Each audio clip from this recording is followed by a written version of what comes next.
الحمد لله رب العالمين الرحمن الرحيم مالك يوم الدين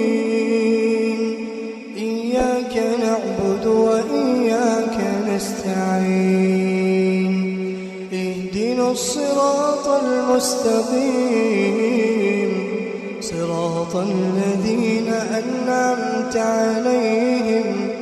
غير المغضوب عليهم ولا الضالين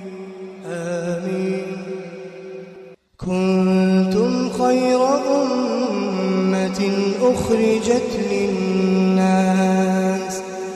تأمرون بالمعروف وتنهون عن المنكر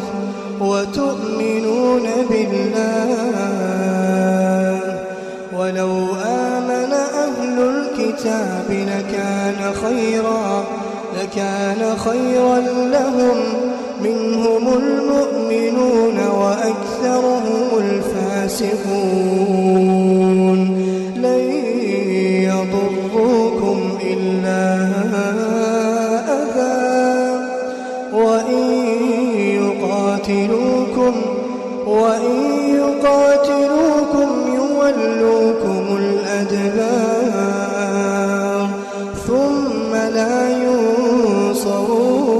ينصرون ضربت عليهم الذلة أينما ثقفوا إلا بحبل